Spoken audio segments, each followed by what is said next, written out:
Assalamualaikum warahmatullahi wabarakatuh. Sahabat muslim yang dimuliakan oleh Allah, setiap muslim pasti pernah mendengar nama Masjidil Aqsa.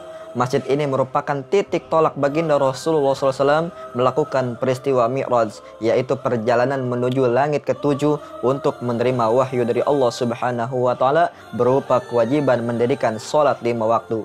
Masjidil Aqsa masuk di antara 3 masjid yang dianjurkan oleh baginda Rasulullah untuk dikunjungi selain Masjidil Haram dan Masjid Nabawi. Dari ketiganya, Masjid Al-Aqsa lah yang sampai saat ini sering dilupakan oleh umat Islam untuk dikunjungi. Bukan tanpa alasan, saat ini Masjidil Aqsa masih dalam penjagaan ketat tentara Israel. Padahal keutamaan sholat di masjid ini adalah mendapatkan ribuan kali pahala dari Allah Subhanahu wa Ta'ala. Al-Aqsa merupakan lokasi yang dijanjikan sebagai tempat matinya pasukan Dajjal, sebuah lokasi yang tidak pernah damai hingga akhir zaman. Namun sebelum dilanjut ke pembahasan, mari dukung channel ini dengan menekan tulisan subscribe agar ilmu dari video ini bermanfaat serta menjadi barokah dunia dan akhirat, dan kami dapat bersemangat untuk membuat video-video bermanfaat di setiap harinya berkenaan tentang khasanah keislaman dan risalah kenabian. Secara bahasa, masjid memiliki arti tempat sujud atau tempat yang digunakan untuk beribadah kepada Allah. Sedangkan Al-Aqsa secara bahasa artinya jauh. Mengapa dikatakan jauh? Karena letaknya yang jauh dari Masjidil Haram di kota Mekah. Karena begitu berkahnya masjid ini, sampai-sampai Rasulullah SAW menganjurkan kepada umat Islam untuk berkunjung ke sana. Sebagaimana baginda Rasulullah SAW bersabda, dari Abu Hurairah radhiyallahu anhu berkata, ia mengatakan bahwasanya Rasulullah SAW pernah bersabda yang artinya, janganlah bersengaja melakukan perjalanan dengan atau dalam rangka ibadah dan tujuan safarnya adalah ke suatu tempat kecuali ketiga masjid, yaitu masjidku atau Masjid Nabawi, Masjidil Haram, dan Masjidil Aqsa. Hadis riwayat Bukhari dan Muslim. Masjidil Aqsa adalah nama keseluruhan tempat yang dikelilingi pagar seluas 14,4 hektar di dalam kota Al-Quds atau yang kita kenal sebagai Yerusalem. Jadi anggapan bahwa Al-Aqsa adalah masjid kubah yang berlapis emas atau masjid yang berkubah kehitam-hitaman adalah salah.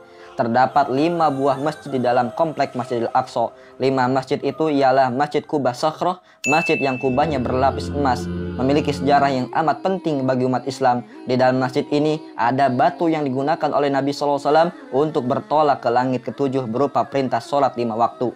Masjid yang berikutnya adalah Masjid Qibli. Masjid yang dibangun pada masa Khalifah Abdul Malik bin Marwan ini letaknya berseberangan dengan Masjid Kubah Sakhroh. Lalu ada Masjid Buraq terletak di bawah Masjid Kubah Sakhroh. Dinamakan Masjid Buraq sebab diyakini bahwa disinilah Nabi Muhammad SAW dulu meletakkan kendaraan buruknya. Di bagian dinding tersebut terdapat halqa, yaitu sebuah gelang besi yang menempel di dinding.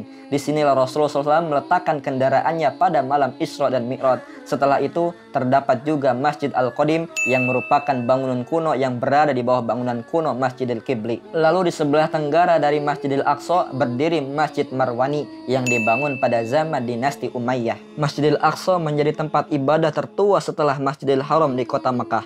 Pertama kali dibangun pondasinya oleh Nabi Adam alaihissalam setelah 40 tahun Nabi Adam membangun pondasi Masjidil Haram. Baru kemudian dibangun secara utuh oleh Nabi Sulaiman alaihissalam di saat zaman Nabi Muhammad SAW. Al-Aqsa saat itu masih dikuasai bangsa Romawi. Baru kemudian tatkala Abu Bakar As-Siddiq terpilih menjadi khalifah pertama sepeninggal Rasulullah, dimulailah mobilisasi pasukan untuk membebaskan negeri Syam, di mana negeri Al-Aqsa tercakup di dalamnya.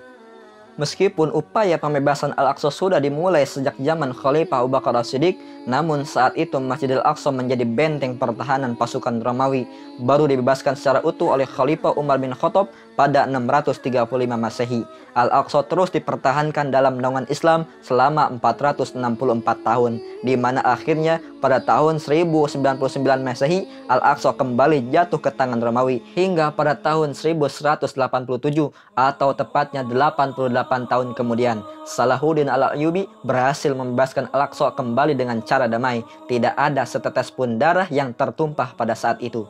Setelah masa Salahuddin Al-Ayyubi, Al-Aqsa bisa dipertahankan bahkan dimakmurkan oleh umat Islam hingga 7 abad kemudian. Begitulah bahwa sudah ketetapan Allah, kemenangan dan kekalahan digilir antar manusia. runtuhnya kekhilafahan Turki Utsmani yang selama berabad-abad lamanya untuk menjaga dan memakmurkan Masjidil Aqsa menjadi titik tolak jatuhnya Al-Aqsa ke penjajah Zionis Israel. Sebagai dampak dari kekalahan Perang Dunia Pertama, kaum muslimin terjebak perang dengan kaum sekutu dan kalah total. Wilayah Islam secara formal diambil oleh penjajah lalu kemudian dipecah menjadi negara-negara baru. Negara Arab dibagi menjadi beberapa wilayah, Libanon dan Syria di bawah pemerintahan Perancis.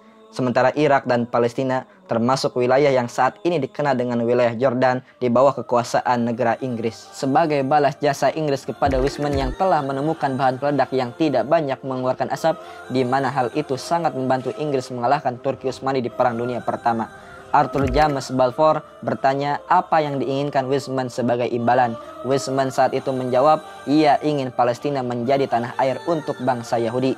Akhirnya, pada tanggal 2 November 1917, Sekretaris Luar Negeri Inggris mendukung pemberian negara Yahudi melalui deklarasi Balfour atau The Balfour Declaration.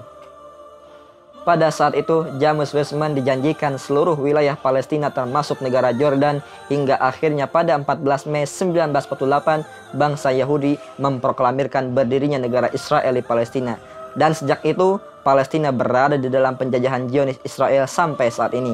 Hal itu mengakibatkan Masjidil Aqsa berada di dalam kekuasaan Zionis Israel. Masjidil Aqsa adalah kiblat pertama umat Islam. Kaum muslimin sholat menghadap Al-Aqsa sejak diperintahkannya sholat pada tahun ke-10 kenabian Rasulullah SAW. Masjidil Aqsa merupakan suatu tempat yang kelak di akhir zaman tidak dimasuki oleh Dajjal sebagaimana Masjidil Haram dan Masjid Nabawi. Masjid Al-Aqsa juga memiliki nilai historis yang sangat mulia. Di masjid inilah Rasulullah SAW mengimami seluruh nabi dan rasul. Lalu kemudian beliau bermi'raj dari Masjidil Aqsa menuju langit ke-7 hingga Sidratil Muntaha. Keutamaan lain dari Masjidil Aqsa adalah Allah Subhanahu wa Ta'ala akan mengampuni dosa-dosa yang telah lalu. Banyak yang beranggapan bahwa teramat sulit mengunjungi Masjidil Aqsa saat ini, bahkan ada yang menganggapnya mustahil. Hal ini karena Masjidil Aqsa berada di dalam pengawasan Zionis Israel. Sudah pasti akan membahayakan nyawa jika berniat berkunjung ke sana. Memang fakta bahwa Zionis Israel berada di sana, namun tidak masalah jika kita membawa identitas yang lengkap, maka kita akan bisa masuk ke Masjidil Aqsa dengan aman. Wallahu a'lam bishawab. Dan jika video ini membawa manfaat bagi Anda, mari dukung channel ini dengan ikhlas untuk mengetuk pintu subscribe, like, share, dan komen. Mudah-mudahan kita semua dijadikan sebagai umat Islam yang mirip dengan para sahabat Rasulullah, yaitu dapat bertemu dengan Rasulullah di jannahnya Allah Subhanahu wa Ta'ala.